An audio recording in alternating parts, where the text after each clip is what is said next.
It is a Tuesday evening in October 1944, and a man named Eddie Kowalski is sitting in a foxhole outside a village in northeastern France, whose name he cannot pronounce. It is just past dark. The rain has been falling since morning. Somewhere to his left, a man named Perkowski is eating cold beans from a tin with a spoon handle bent at a 90-degree angle from something that happened 3 days ago that nobody mentioned. Eddie has a flashlight pressed between his chin and his collar. He has a single sheet of paper balanced on his knee. He has been writing for 40 minutes. The letter is 3 sentences long. Everything before this is crossed out so hard the pencil went through the paper on the second line. If you have ever tried to put something real into words and found that some things cannot survive the trip, this list is for you. Subscribe if you want the rest of the story. The rules that governed a World War II soldier's daily life are not the ones found in training manuals. The manuals covered formations and field sanitation and the correct way to address a superior officer. What the manuals did not cover were the emotional codes, what you were allowed to feel, what you were allowed to show, what you were allowed to write home, and what, no matter how long you sat in a foxhole with a pencil and a flashlight, could not be put into words that would survive a censor's pen or a mother's eyes. There were 12 of those rules. Rules 12 through 7 are the personal codes, the emotional agreements men enforced on each other without any institution requiring it. Rules 6 through 2 are institutional, structures the army and the government built deliberately because unmanaged grief and fear destroyed units. And number 1 is the assumption underneath all of them, the belief that the army and the families and the men themselves carried across 6 years of war, right up until the men came home and found out it wasn't quite true. We start with number 12. Number 12. Write the letter. Eddie was not unusual.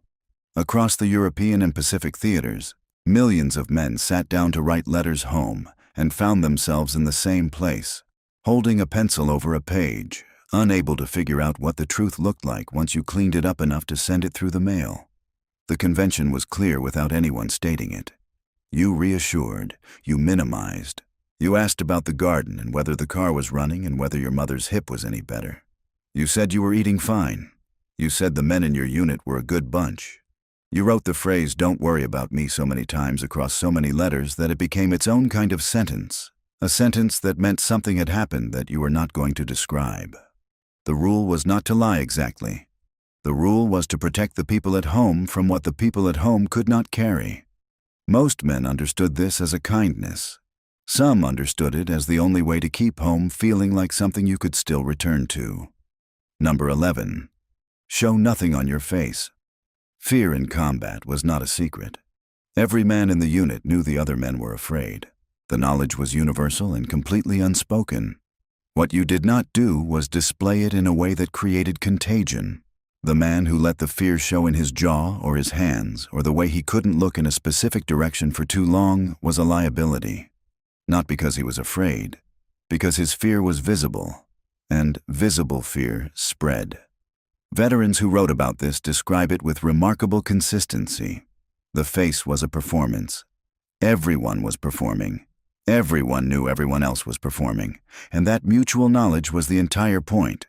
You held your face together so the man beside you could hold his. He held his so you could hold yours. The code was not about hiding weakness. It was about not outsourcing your fear to the man next to you when he already had enough of his own. Experienced soldiers could spot a man who hadn't learned this yet from 50 feet away. The meaning was the same in every unit. He hasn't figured out yet that the face is the first thing you control. Number 10. Let the joke land. Dark humor in combat units has been documented across every war in the modern era, and World War II was no exception. The jokes were about death and wounds and officers and the Army's organizational competence in general. They were not the kind you repeated at a dinner table in 1947, at least not for a long time. The rule was not that you had to find things funny. The rule was that you participated. The man who could not or would not participate in the unit's humor was marking himself as someone whose head was not in the room.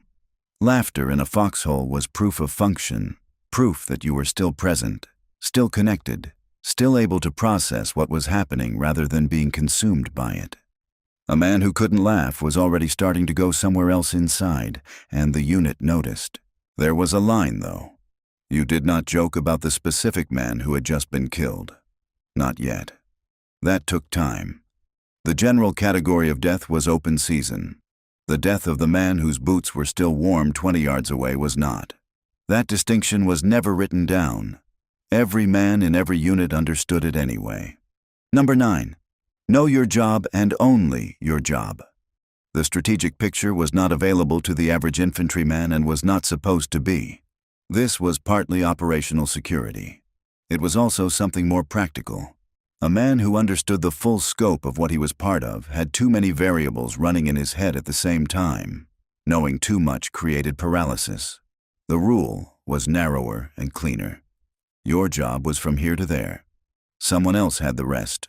You learned your specific task, you executed it, and you did not spend your energy trying to understand the larger machine you were a part of. This was not stupidity. It was not obedience for its own sake. It was a form of cognitive self-defense. The man who kept his focus on the immediate and the actionable was the man who could still function when the situation changed in ways the plan hadn't accounted for. Number 8. Grieve fast. Men died in Eddie's unit the way things happened in combat. Without preparation and without ceremony, and usually on days when the weather was doing something unremarkable. The window for visible grief in the field was not measured in weeks. It was measured in hours, sometimes less. Men helped carry their friends. They covered them. They went through the process the army required, and then the unit moved. This was not callousness. Veterans who wrote about it in the decades that followed were careful to make this distinction. You felt it. The feeling did not go away. What changed was that the feeling had to be filed somewhere that didn't interfere with what you had to do in the next hour. What nobody discussed was what happened to the things you put away, whether they stayed there. That accounting came later, in many cases decades later, in living rooms and at kitchen tables and in VA waiting rooms across the country. Number 7. Never say the word lucky. Superstition in World War II combat units was so widespread that military historians have written entire chapters on it. Specific socks, specific phrases never spoken. Objects carried in the same pocket across hundreds of miles of terrain. The rule about luck had a social dimension the others didn't. Saying you were lucky meant acknowledging that the man beside you was not. The man killed last Tuesday was not lucky. The man who had lost his hand at the wrist was not lucky. Calling yourself lucky in their presence was a form of insult that didn't have a name but was immediately felt. You also did not count down. Men close to rotation home learned quickly not to say it out loud. You did not announce that you had 30 days left. You did not say you were almost through. It was the kind of operational superstition that combat produces when men have enough data to understand that survival is not explained by skill alone, and the only way to live with that understanding is to not name it. The rule that follows this one is where the personal codes end. What comes next is not about what you controlled. It is about what controlled you. The rules so far belong to the man. His face, his letter, his grief, his jokes. The things he chose not to say out loud in the dark. The rules that follow belong to the institution. They were not personal decisions. They were structures, some of them written down in regulations, some of them operating the way the most effective rules always operate, invisibly, as the assumed shape of things. Number 6. The censor reads it first. The V-mail system was one of the logistical achievements of World War II, and also one of its most comprehensive surveillance operations. Letters written by American soldiers were collected, microfilmed, and reviewed by officers before being sent home. Sentences were blacked out. Whole letters were sometimes returned undeliverable. The review was conducted by officers who knew the men they were censoring, which produced a particular kind of intimacy that nobody requested. Men adapted. References to geography became references to weather. References to casualties became references to personnel changes. Men wrote that they had been busy lately, which meant something specific to the man who wrote it, and something considerably less specific to the man reviewing it before it was sent. What the censorship actually produced was not silence. It produced a generation of men who learned to say important things in language that couldn't be taken away from them. They were still doing it decades later, in conversations with their children about the war. Conversations where the most important things were said in language their children would spend years trying to decode. Number 5. The chaplain gets what the man beside you doesn't. Every American infantry division in World War II had a complement of military chaplains, roughly one for every 1,000 men. And the chaplain served a function that was explicitly pastoral and implicitly psychological in a way the Army understood, even if it never said so directly. Men spoke to chaplains about things they did not speak about to anyone else, including men they had fought beside for 2 years, men whose lives they had saved and whose lives had saved theirs.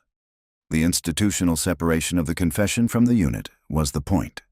What you said to the chaplain was structurally removed from the social world of the foxhole. It went somewhere that wasn't the unit. This was the one place a man could name what was happening to him. Not to process it, not to solve it. To say it out loud to a human being in a context where the saying wouldn't cost him anything inside the unit. The chaplain was where the things that couldn't be in the letter and couldn't be on the face went, at least temporarily. After the war, that function disappeared. The structure that had held those words was demobilized along with everything else. Number 4. You don't ask about the gear. When a man was killed, his equipment entered circulation within the unit almost immediately. Rifles, ammunition, rations, blankets, letters he had received that hadn't been answered. The redistribution was practical and necessary, and conducted with a precision that looked, from the outside, like indifference. There was an absolute unspoken prohibition against asking where specific gear had come from. A new man did not ask whose rifle he was carrying. A man who received a dead soldier's coat did not ask about the coat. The gear was simply available, and you took what you needed, and the conversation that would have acknowledged its source never happened. What this rule protected was not feelings exactly. What it protected was function. To name the coat was to name the man who had worn it. To name the man was to require a pause that the operational tempo of combat did not permit. Men who came home from the war sometimes found objects in their possession that they couldn't account for. A watch, a photograph, something small from someone they had served beside who hadn't made it back. Some of them knew where these things had come from. Most of them never said. Number 3. You carry the weight of the ones who didn't. Survivor guilt is a clinical term that came into use decades after the war ended. The men who came home from World War II did not have the term. What they had was the weight itself, which was not metaphorical. You kept moving because they couldn't. You did your job because they no longer could do theirs. The debt was specific, to the man in your squad killed last spring, to the man who had taken the wound that would have been yours if you'd been standing 6 inches to the right. The transformation of grief into forward motion was a survival mechanism, a way of making the weight useful. Veterans describe it as fuel. The problem with fuel is that it runs out, and when it does, what's left is just the weight without the forward motion to justify it. Many men carried that weight for the rest of their lives without ever identifying it as what it was. They called it other things. They called it being hard to live with. They called it drinking too much. They called it not being able to sit in a room with their back to the door. Number 2. What you saw stays where it happened. There was a convention, informal but near universal among combat veterans, that the details of combat did not come home. You came home. The story stayed there. If someone asked what the war was like, the answer was short and general and ended the conversation rather than opening it. Fine, it was fine. I was lucky. Let me tell you about so-and-so. He was a real character. This was not primarily about protecting civilians from disturbing content, though that was part of it. It was about protecting the story from becoming a story. As long as it stayed in the field, it remained experience. The moment you brought it to the dinner table and watched your mother's face change, it became something that had happened to you, which meant you had to carry it in a different way. Veterans who did speak often report the same result. The person listening did not understand. Not because they were incapable of understanding, because some things require context that cannot be provided in a living room in 1946. The gap between what was said and what was received was so wide that the attempt at communication made the isolation worse, not better. Most men stopped trying fairly quickly. The rule was not imposed from outside. It was learned from experience. Number 1. You go back to who you were. This was the rule that held all the others up. The belief, shared by the army and the government and the families and the men themselves, that the rules were temporary, that they were operational requirements that would be left behind with the uniform, that the man who went to war would return as the man who had left, only older, only more experienced, only ready to take up the life waiting for him. This belief was structural. The entire reintegration system was built on it. The GI Bill assumed it. The handshake at the factory gate assumed it. The house in the suburbs and the car in the driveway and the wife who had been waiting assumed it. The assumption was not cruelty. It was the only framework anyone had. The cultural machinery for understanding what combat does to the mind did not exist yet. The word for what many of these men were carrying would not exist for decades. Eddie's letter, 3 sentences and everything else crossed out so hard the pencil went through the paper, was the whole thing in miniature. He knew what he wanted to say. He knew that saying it would send something through the mail that could not be unsaid, that would land in a house on a street where people were trying to live normally, and that once it landed, it would change the shape of everything in that house. So he crossed it out, again and again, for 40 minutes, until he had 3 sentences that were true and small and safe and inadequate. He mailed the letter. He came home the following spring. He did not speak about the war to his children. His children did not ask. There was, for most of his life, a room inside him that nobody entered. He carried the weight of the ones who hadn't come back. He knew what year and what village and what hour each of them had become unavailable to him. He did not say their names out loud. He went back to who he was, or close enough to it that nobody mentioned the difference. Sort these 12 rules by their nature and you get 3 categories. Some were custom, the jokes, the face, the letter home. Informal codes that operated through social pressure and collective agreement, with no enforcement mechanism beyond the disapproval of the men beside you. Some were policy. The censorship, the chaplain system, the redistribution of gear. Structures the institution built deliberately because it understood, at some level, that the emotional reality of combat had to be contained somewhere before it disrupted the unit's function. And some were the law of the situation itself. You grieved fast because the alternative was not functioning. You carried the weight because the weight did not go away simply because you put it down. What is harder to categorize is the last rule, the assumption that the man would return intact. That was not custom, and it was not policy, and it was not quite the law of the situation. It was the foundational belief that made the whole structure possible. Without it, the structure had no floor. Eddie Kowalski crossed out everything true. He kept the 3 sentences that were safe to send. He sealed the envelope and handed it off and went back to the foxhole where Perkowski was still eating cold beans with a bent spoon handle, and neither of them said anything, and after a while it was time to do something else. That was the deal. You carried it. You didn't name it. You kept moving.